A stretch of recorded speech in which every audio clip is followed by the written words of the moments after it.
Amerika, Sekutu, dan Blok Barat telah membuat 14.500 kematian di Libya, 166.000 kematian di Afghanistan, 224.000 di Syria, 1,2 juta manusia meninggal di Irak. Belum lagi Palestina dari tahun 1948, Korea, Vietnam. Banyak aja pastinya korban-korban Amerika tersebut. Membunuh banyak manusia oleh Amerika dan sekutunya sepertinya tidak membuat kaget banyak orang dan tidak ada satupun sanksi dijatuhkan kepada Amerika dan sekutunya. Kemarahan korban Amerika ada banyak macam. Yang jelas Amerika tidak akan pernah membuat sebuah negara menjadi besar tanpa restunya, menjadi negara kaya atau berdaulat tanpa restu Amerika. Apalagi pemimpin sebuah negaranya tidak nasionalis, lemah, dan mementingkan ekonomi orang di sekitarnya dan jabatannya. Pasti negara itu bertahun-tahun dikelolanya akan begitu-begitu saja, dan inilah yang disukai oleh Amerika dan sekutunya tersebut.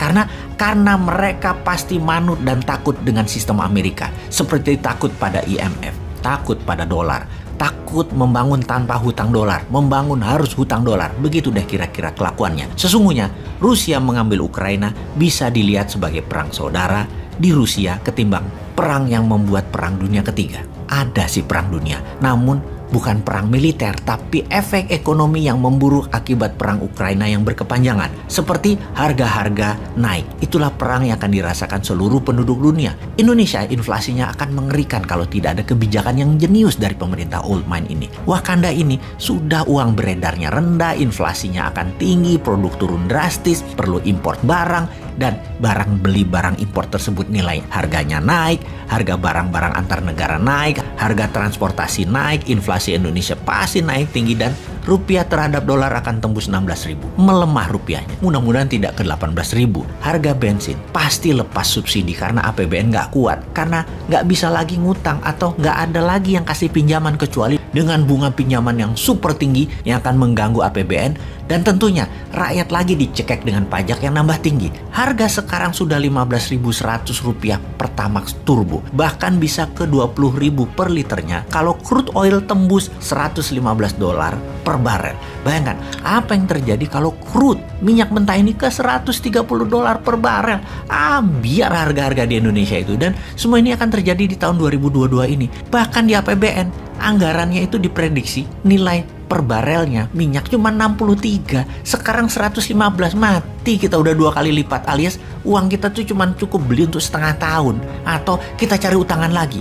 Berat ini APBN. Kembali ke pertanyaan awal bahwa Amerika telah membantai, membunuh, mengendalikan banyak negara, membangun mesin perang, membuang lebih 5 triliun dolar untuk membunuh 3 juta umat manusia secara langsung dan memiskinkan 3 miliar manusia efek perang demi kekuasaan Amerika yang menggunakan cara premanisme dan anti-humanitarian itu. Dunia sebenarnya sudah gerah dengan Amerika dan untungnya Amerika sekarang presidennya terlemah dalam sejarah Amerika. Inilah yang membuat new mind getem-getem, mau nyalip di tikungan karena old mind saat ini ngurusi harga-harga naik aja bingung, ngurusi BPJS aja bingung, ngurusi minyak goreng apalagi udah bingung semua orang. Jangankan mau perang lawan Amerika atau Tiongkok, perang melawan kemiskinan aja nggak pernah menang kok Indonesia itu. Kalau mau jadi negara besar, menjadi negara superpower, Wakanda harus punya sistem SWIFT-nya sendiri, e-rupiah dimainkan, e-gold dimainkan, punya satelit sendiri, punya sistem currency sendiri, paralel dengan yang ada di dunia saat ini, model renminbi dan yuan 30 tahun yang lalu. Main cantik lah, dan segerakan. Jadi karena dunia sudah kesal dengan Amerika, maka negara dunia ketiga, negara yang ditindas Amerika, dan banyak orang di banyak belahan dunia memilih mendukung Putin. Sangat wajar karena naluri manusia begitu, anti yang menekan mereka yaitu Amerika. Habis bagaimana ya? Media semua satu suara, hanya dukung kebenaran barat dan kebenaran sekutu. Jadi ketika Amerika serang Irak, bantai rakyat Libya, bantai Suriah dan lain sebagainya, dunia harus setuju dan harus diam. Sekarang Putin melawan NATO, melawan Amerika, dan banyak rakyat keplok-keplok dukung Rusia jadinya. Kita Indonesia harus bagaimana? Mulailah membangun kekuatan sendiri. Sudah puluhan kali disarankan, mulai dari yang sopan sampai super nyinyir, tetap aja kerjanya proyek. Ayo bos, kita mulai yang benar bernegaranya. Sudah genting saat ini. Ayo bangun 50 kawasan ekonomi khusus dan tingkatkan produksinya. Jangan hanya mikirin IKN yang lebih bersifat administrasi doang kok tanya. Ura,